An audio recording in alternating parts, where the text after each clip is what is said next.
Welcome to the deep dive. Today we're jumping straight into the very first day of the Sean Diddy Combs trial. Yeah, quite a start. We've been looking through a detailed video transcript, basically summarizing everything that went down. Jury selection, the opening statements from both sides, and even the first couple witnesses. Exactly. And what we want to do in this deep dive, our mission really, is to pull out the most crucial bits for you from this first day, give you a clear picture of what actually happened, Uh-huh. and maybe more importantly, what these initial moves might tell us about where this pretty complex case is heading. Right. Let's try and unpack it. So maybe start with the jury. That seems fundamental. Good idea. So who is deciding this? Well, the transcript shows it was a pretty rigorous selection process. They ended up with 12 jurors, 8 men, 4 women. Okay. And this, careful vetting process, it really highlights how serious the charges are, and of course, the absolute need for an impartial group to hear the evidence. Yeah, you need that fair playing field, right? Free from any bias, hopefully. And it's interesting, too, how we're getting this info. Because unlike some big trials, there were no cameras allowed in the courtroom. No audio recordings either. Yeah, that's a really critical point for you listening to keep in mind. How we understand what's happening, it's largely coming from journalists who are actually in the room. Right. And, the live commentary you see flying around on social media. So there's definitely a layer of interpretation baked in. For sure. It kind of makes you think about how information gets filtered or doesn't in these really high-profile cases. Totally. It's like getting the story secondhand, which always means, maybe a slightly different slant. So, okay, jury's picked, no cameras, the stage is set for the opening statements. How did the prosecution kick things off? Well, the prosecution, they came out pretty strong. They basically painted Sean Combs as the leader. Yeah. The mastermind, even, of a criminal enterprise that they say lasted 2 decades. 2 decades, wow. Yeah. And in their view, this wasn't just about, isolated incidents. They laid out a whole range of really serious allegations. We're talking sexual assault, racketeering. Okay, racketeering then implies an organized element, right? Exactly. A pattern of criminal activity run through an enterprise. Yeah. And the prosecution is arguing his music empire was that enterprise. Yeah. Plus drug and weapons offenses, trafficking, intimidation, even financial abuse. They argued his empire basically enabled all this alleged illegal stuff. Wow, okay. So that's a very comprehensive and serious set of charges. They're really framing this as a long-running, organized criminal operation, not just, bad personal behavior. Precisely. Their narrative was that Combs systematically coerced women into sex work, that he perpetuated violence and abuse using a whole network of enablers around him. Okay. The picture they wanted to paint was one of, sustained, structured crime. Got it. A very clear, very forceful opening from the prosecution. So how did the defense respond to that? Well, the defense took a completely different tack, diametrically opposed, really. They tried to frame the whole thing as being about private matters. Private matters. Yeah, consensual relationships, private sexual conduct. Now, they did acknowledge these relationships might have been, unhealthy or, their word, toxic, but they insisted it was all between consenting adults. They flat out denied any organized crime, any coercion. Okay. Their argument, essentially, is that these charges are just a misunderstanding, maybe a skewed view of personal dramas and conflicts within these private relationships. So, wow, that's a stark contrast. Prosecution says criminal enterprise, defense says private, consensual, if messy, relationships. Exactly. This basic disagreement, it just sets the stage immediately for a huge battle over how to interpret everything, doesn't it? It really does. The prosecution's got a high bar. They need to convince the jury these aren't just isolated private acts, but part of a larger scheme. That's way harder than just proving, say, one specific incident. Right. Okay, so after those very different openings, the prosecution started calling witnesses. Who was up first? First witness was a man named Israel Flores. He used to be a security officer at a hotel. Ah, okay. And what was his testimony about? His testimony zeroed in on one specific incident he says he witnessed. It involved Sean Combs and one of the alleged victims, who's being called Cassie in the proceedings. Okay, Cassie. And what did Flores say he saw? Well, according to the reports we have, Flores described seeing a violent altercation. He testified that Diddy allegedly assaulted Cassie. Right. So that's direct eyewitness testimony of alleged violence. That could be pretty impactful for the prosecution trying to show a pattern. Potentially, yes. Very direct. But, the defense was ready for that. I bet. What was their approach during cross-examination? Well, they really hammered on the details.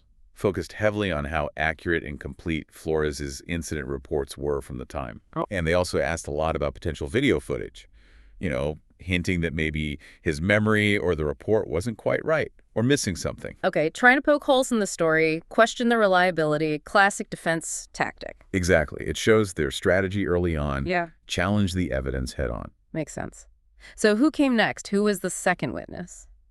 The second witness was Daniel Phillip. He's described as a former escort. Okay, a different perspective then. What did he talk about? His testimony was more about the activities themselves. He described participating in things allegedly organized by Sean Combs. Uh-huh.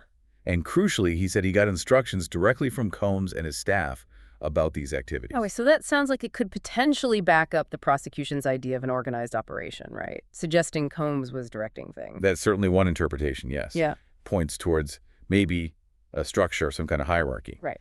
But just like with Flores, Phil also faced a pretty intense cross-examination from the defense. Okay, and what were they hitting on there? Still challenging the details. Yeah, pretty much the same strategy. They questioned specific parts of his account, trying to raise doubts about, consistency, how reliable his memory was, the interpretation of what he said happened. Okay, so contesting the facts and the witness's recall seems to be a key part of the defense plan. It definitely looks that way from day one. Now, the transcript also mentions pseudonyms like Cassie and Jane, and this term Freytoff parties. What should we understand about that context? Right, so the pseudonyms, Cassie, Jane, those are obviously used to protect the identities of the women making the allegations.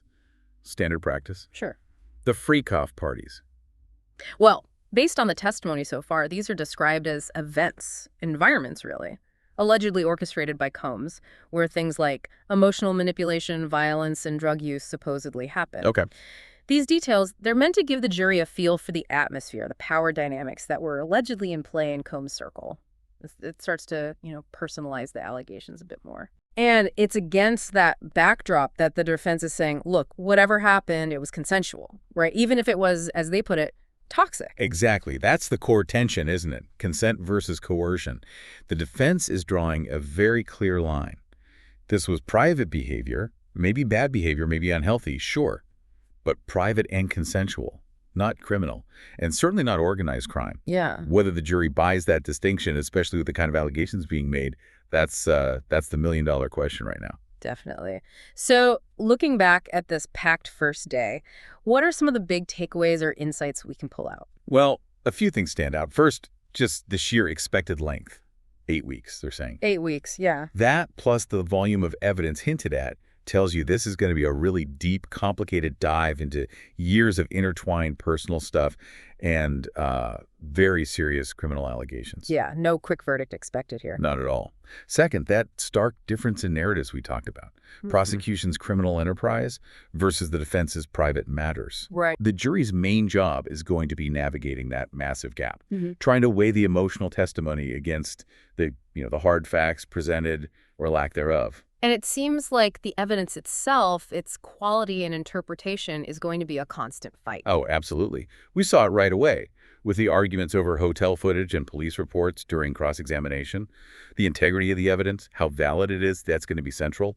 Challenging that is clearly a pillar of the defense strategy. It also brings up that really thorny issue, doesn't it? Right. Where do you draw the line between private behavior, even really unhealthy private behavior, and actual criminal conduct? Precisely. The defense's whole argument forces you and the jury to think about that.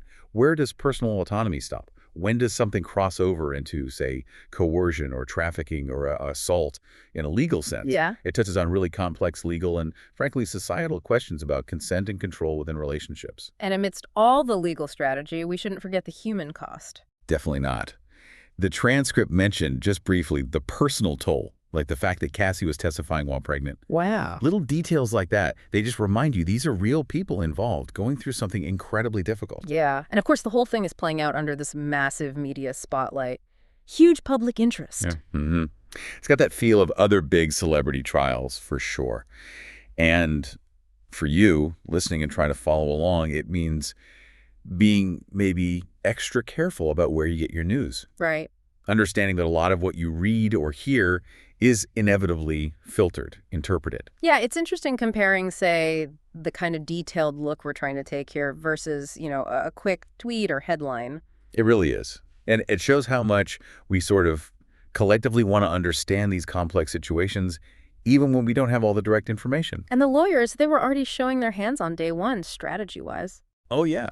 All the objections flying around in court. That tells you both sides are playing hardball, trying to control the story, control what evidence even gets admitted. It's clearly going to be a very fiercely contested trial. Which also hints that maybe the evidence isn't always clear-cut. There might be gaps. That's a really important angle. The fact that there aren't direct recordings of everything, that some footage might be lost, Yeah.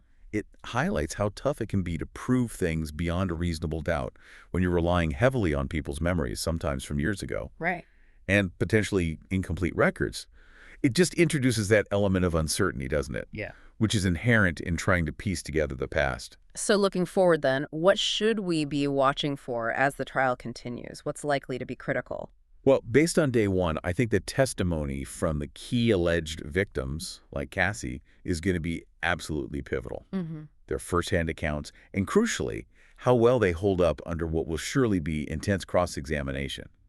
They could really sway the jury and shape the whole direction of this trial. Okay, well, that certainly gives us a solid handle on a very significant first day. Just to recap quickly, we've got a carefully chosen jury, these two completely opposing stories from the prosecution and defense. Right, the criminal enterprise versus private matters narrative. And we saw the first witnesses take the stand, which immediately led to fights over the evidence and how to interpret what happened. And it underscores, as we've said, just how complex this case is. You've got these deeply personal relationship dynamics tangled up with extremely serious criminal accusations. Which brings us to maybe a final thought for you, the listener, to chew on. When you have a case like this, relying so much on memory, which we know can be flawed and maybe incomplete evidence from way back, Yeah. how do we as a society square that? How do we balance the need to pursue justice with the fact that human accounts, especially over long periods, can be uncertain? It's a tough question, isn't it? It really is. It goes way beyond this specific courtroom and makes you think about the fundamental challenges of finding truth and holding people accountable when the past isn't perfectly preserved. Something to consider.